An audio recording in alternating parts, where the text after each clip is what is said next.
Hi everyone, a very warm welcome to Skill Shot. आज हम बात करने वाले हैं SAP interview related question and answer के बारे में। ये वीडियो जरूर देखिएगा, एक आइडिया आपको मिलेगा कि कैसा तरीके का क्वेश्चन आपसे पूछा जा सकता है ड्यूरिंग एसएपी इंटरव्यू। वीडियो को शुरू से लेकर अंत तक जरूर देखिए। अगर आपकी कोई भी क्वेरी है तो कमेंट कीजिए। वीडियो अच्छा लगता है तो लाइक शेयर करना मत भूलिए। अगर अभी तक आपने हमारे चैनल को सब्सक्राइब नहीं किया है तो सब्सक्राइब कीजिए और बेल आइकन को प्रेस कीजिए सबसे पहले वीडियो पाने के लिए। तो हम बात कर रहे हैं SAP interview question and answer के बारे में। तो सबसे पहला क्वेश्चन और एकदम बेसिक क्वेश्चन है, व्हाट इज एसएपी को। तो एसएपी फीको अगर आप पढ़ रहे हैं या आपने पढ़ लिया है तो आपको तो पता ही होगा कि एफआई जो है उसमें से जो एफआई वाला पार्ट उसको क्या बोलेंगे, एफआई सीओ में फाइनेंशियल अकाउंटिंग और सीओ है controlling. It is a module, ठीक है, in SAP ERP system that deals with financial transaction reporting and controlling function. तो एफआई में क्या होता है, आपका फाइनेंशियल अकाउंटिंग होता है। जब भी हमको बैलेंस शीट, पीएल, ये सारे जो फाइनेंशियल रिपोर्ट्स है अगर हमको बनाने हैं तो कौन सा मॉड्यूल है, एफआई मॉड्यूल है। और कंट्रोलिंग क्या हेल्प करता है, सपोज कीजिए अगर आपके पीएल में टोटल प्रॉफिट दिया गया है 1 लाख, लेकिन आपको जानना है कौन से प्रोडक्ट से कितना प्रॉफिट हुआ है, क्या प्रॉफिट मार्जिन है, क्या कॉस्ट एलोकेशन है, डिपार्टमेंट वाइज क्या कॉस्ट है, सारा डिटेल आपको कौन सा मॉड्यूल देगा, आपको कंट्रोलिंग मॉड्यूल देगा। ठीक है, तो ये 2 मॉड्यूल है जो बहुत ही रेलिवेंट है। अब आगे चलते हैं, आगे क्या पूछा जा सकता है, what are components of SAP FICO. तो main component of SAP FICO और फाइनेंशियल अकाउंटिंग एंड कंट्रोलिंग। एकदम सिंपल है कि आपको सिंपली बोलना है कि फाइनेंशियल अकाउंटिंग और कंट्रोलिंग है। नेक्स्ट है ऑर्गेनाइजेशनल स्ट्रक्चर इन एसएपी। तो organisational structure in SAP includes company code, charts of accounts and controlling area.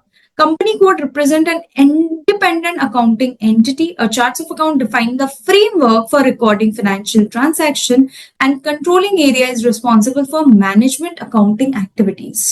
तो इसका मतलब क्या है, थोड़ा समझते हैं। ऑर्गेनाइजेशनल स्ट्रक्चर क्या है, जब हम टैली में काम करते हैं ना तो आपको पता ही होगा कि जब हमको रिकॉर्ड करना है अपना ट्रांजैक्शन तो हम पहले कंपनी बनाते हैं, उसके ऊपर चार्ट्स ऑफ अकाउंट्स जो है वो तो ऑलरेडी बना हुआ रहता है, मतलब क्या ग्रुप्स है क्या लेजर्स है वो प्री डिफाइन भी रहते हैं और हम कहीं कहीं ग्रुप्स और लेजर्स बनाते भी हैं, राइट। तो ये जो कंपनी कोड है ये क्या है, अगर मैं आपको एक एग्जांपल दूं तो आपको समझ में आएगा कि सपोज कीजिए हमारा टाटा ग्रुप है, यूएस में भी है, इंडिया में भी है और एक जगह सपोज यूके में भी है। 3 जगह है सपोज इसका जो भी ब्रांचेस है। तो अब हम यूके में भी बुक्स ऑफ अकाउंट्स बनाएंगे, यूएस में और आपका इंडिया में भी बनाएंगे। तो ये यूएस, यूके और इंडिया में जो बुक्स ऑफ अकाउंट्स बना रहे हैं उसका खुद का कंपनी कोड होगा, एक कंपनी खोलना होगा, कंपनी कोड होगा जिसका हम फाइनेंशियल ट्रांजैक्शन रिकॉर्ड कर पाएंगे चार्ट्स ऑफ अकाउंट्स के द्वारा। चार्ट्स ऑफ अकाउंट्स क्या है, चार्ट्स ऑफ अकाउंट्स ग्रुप्स बताता है कि क्या क्या तरीके का ग्रुप्स रहेगा, क्या क्या लेजर्स रहेगा, वो उसके थ्रू ही हम क्या कर पाएंगे, ट्रांजैक्शन कर पाएंगे। और कंट्रोलिंग एरिया क्या हेल्प करता है, वो मैनेजमेंट को डिसीजन लेने में मदद करता है, कौन सा प्रोडक्ट कैसा परफॉर्म कर रहा है, इंटरनल मैटर पे ये ज्यादा बताता है कंट्रोलिंग एरिया। तो ये सारे ऑर्गेनाइजेशनल स्ट्रक्चर है हमारे एसीपी के। मैं ज्यादा डिटेल में नहीं जा रही हूँ क्योंकि ये इंटरव्यू क्वेश्चंस है, ऐसे पूछे जाएंगे तो आपको आना चाहिए, राइट। चार्ट्स ऑफ अकाउंट्स क्या है, थोड़ा मैं आपको बताने की कोशिश करती हूँ टैली खोल के कि आखिर ये चार्ट्स ऑफ अकाउंट्स है क्या। एक बार मैं एजुकेशन मोड में ही आपको दिखाती हूँ। चार्ट्स ऑफ अकाउंट्स में अगर आप देखेंगे टैली में अच्छे से दिया हुआ ये सारे जो है ग्रुप्स वगैरह और इसके अंदर कुछ कुछ लेजर्स भी बनाए हुए रहते हैं, जैसे टैली के केस में पीएल और कैश जो है वो बना हुआ रहता है, राइट। तो ये सारे लेजर्स बनाए हुए हैं, ये आप देख सकते हैं, लेजर्स एंड ग्रुप्स टैली में। तो ये सारे रेलिवेंट लेजर्स हैं, ये सारे ग्रुप्स हैं जो टैली में आपको देखने जो है वो मिल सकते हैं। ओके, तो चार्ट्स ऑफ अकाउंट्स तो हमको क्लियर हो गया। Is a list of all GL account use by the organisation to record. इसमें क्या करते हैं हम लोग, फाइनेंशियल ट्रांजैक्शन को क्या करते हैं, रिकॉर्ड करते हैं। अब आप एक बात बताइए कि अगर मेरा लेजर नहीं बना हुआ रहेगा, ग्रुप नहीं बना हुआ रहेगा, तो हम क्या रिकॉर्ड कर पाएंगे, ट्रांजैक्शन नहीं कर पाएंगे। तो चार्ट्स ऑफ अकाउंट्स क्या करता है, होल्ड करता है लेजर को और ग्रुप्स को टुगेदर, ठीक है।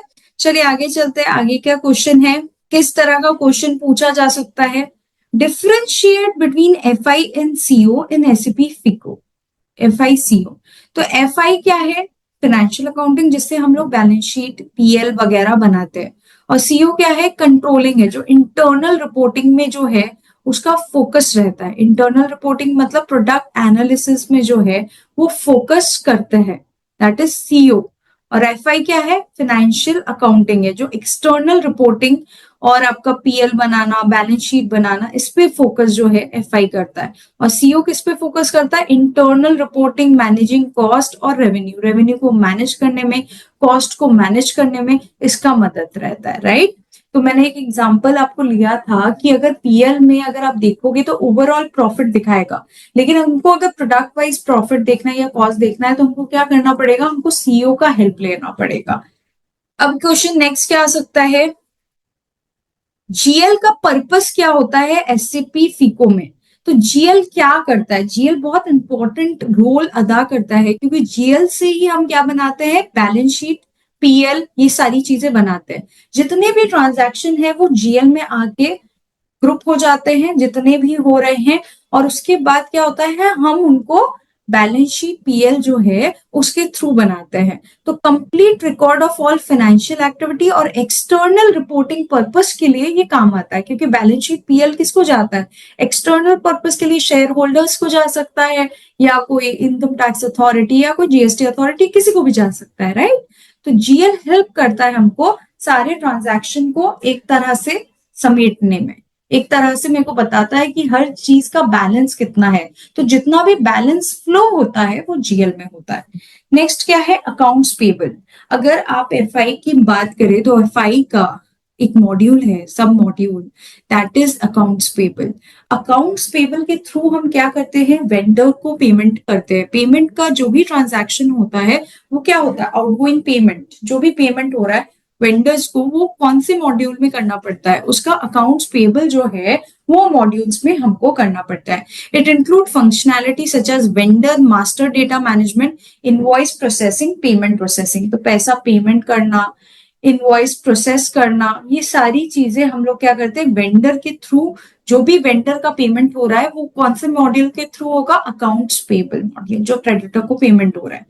असेट किस लिए होता है? ये तो एकदम आसान क्वेश्चन है। What is asset accounting in SAP फीको?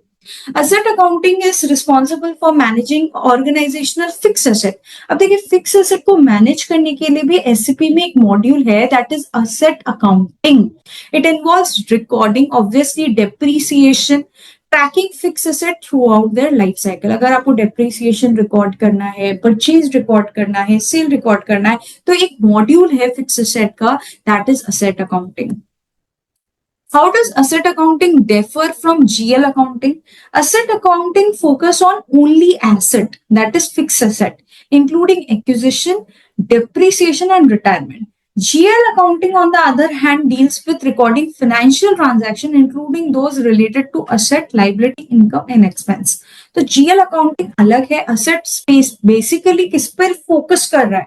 वो फोकस कर रहा है फिक्स एसेट पे, और GL accounting इस पे वो अदर देन दोस फिक्स्ड एसेट को छोड़ के जो भी एसेट, लाइबिलिटी, इनकम, एक्सपेंस है उस पे वो फोकस कर रहा है, ठीक है। अब अकाउंट्स पेबल में हम लोग क्या करते हैं? वेंडर को पेमेंट कर रहे हैं, राइट। वेंडर का पेमेंट को रिकॉर्ड कर रहे हैं। वैसे ही अगर हमको इनकमिंग पैसा आ रहा है किससे? कस्टमर से, तो उसको कहाँ रिकॉर्ड करेंगे? तो उसको एआर में रिकॉर्ड करेंगे, that is accounts receivable. Functionality, customer का जो मास्टर डेटा मैनेजमेंट, जैसे वेंडर का मास्टर रिकॉर्ड्स बनाना, वेंडर्स का डिटेल्स हम अकाउंट्स पेबल में बनाते हैं, और कस्टमर का डिटेल्स हम कहाँ बनाते हैं? अकाउंट्स रिसीवेबल में। आई थिंक ये क्लियर है। ऐसा तरीके का क्वेश्चन कि अकाउंट्स पेबल क्या है, रिसीवेबल क्या है, असेट अकाउंटिंग क्या है, ये सारी चीजें आपसे पूछी जा सकती है। Thank you so much everyone for your time and patience. अगर आपको कोई भी प्रॉब्लम है आप प्लीज कनेक्ट कीजिए हमारे साथ चैट बॉक्स में, या जो भी हमारा कमेंट सेक्शन है वहां पर। Thank you.